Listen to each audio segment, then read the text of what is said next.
Praise God, praise God, praise God. Hallelujah. My name is Chioma, and today I'm going to be sharing the word of God with you through one of the most powerful messenger angels called the Rhapsody of Realities. As you listen, hold it dear to your heart and run with it. Keep declaring it. Don't stop talking it, because the word of God has told us that greater is He that is in us than he that is in the world. Hallelujah. So today's topic is humility and greatness. I'm reading from James chapter 4 verse 6. But he giveth more grace. Wherefore he said, God resisteth the proud, but giveth grace unto the humble. When Jesus walked the earth, he demonstrated humility. When it was time for him to be baptized, he didn't feel superior to John the Baptist, even though he was the Son of God. Rather, he allowed the scriptures to be fulfilled.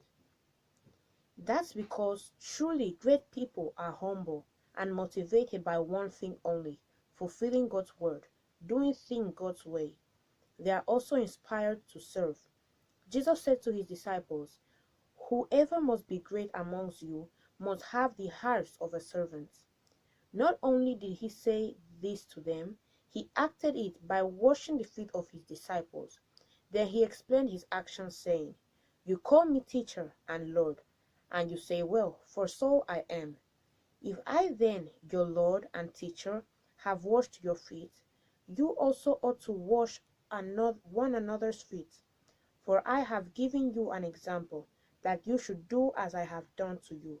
Most assuredly, I say to you, a servant is not greater than his master, nor is he who is sent greater than he who is sent him.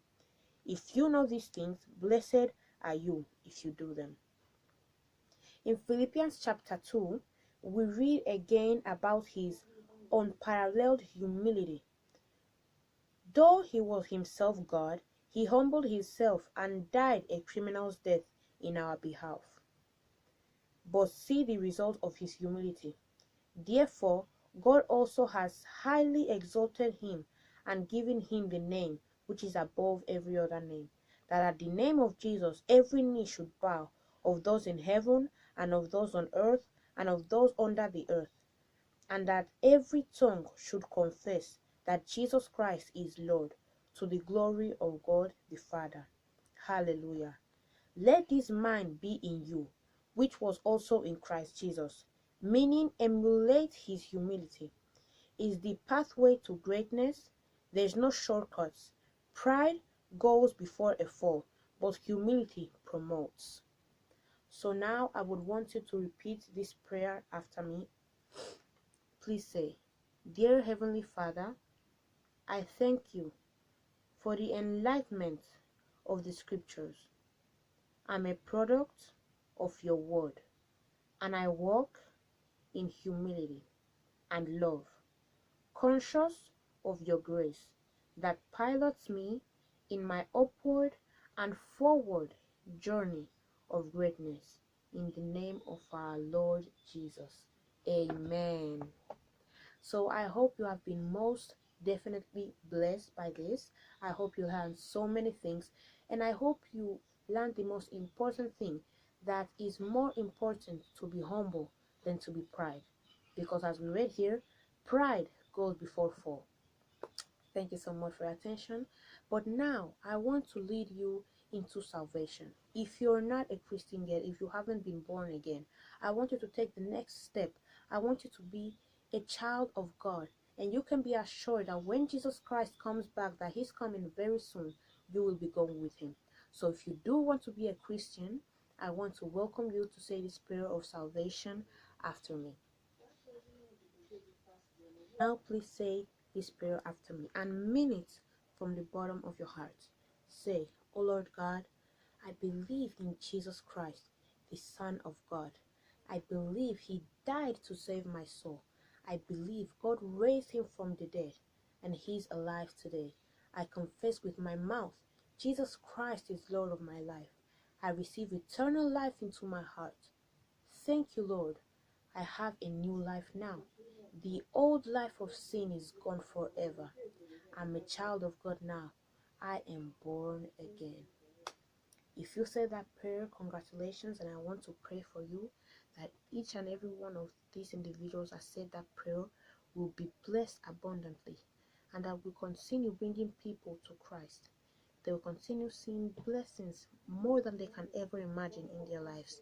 And you can be assured that when Jesus Christ comes back, you will be going with him. So, congratulations, you are a Christian. Thank you so much for your attention. But before I end this video, I wanted to say some of the important things I wanted to share with you. One of the most important things, a part of the Rhapsody of Realities, I wanted you to please go to the Rhapsody of Realities app and install it, because it's a daily devotional, so you can be reading it every day, especially in this isolation period, because right now in this type of crisis, the word of God is everything and anything you will ever need. So please go to Rhapsody of Realities app, install it, and you can be reading it each and every single day.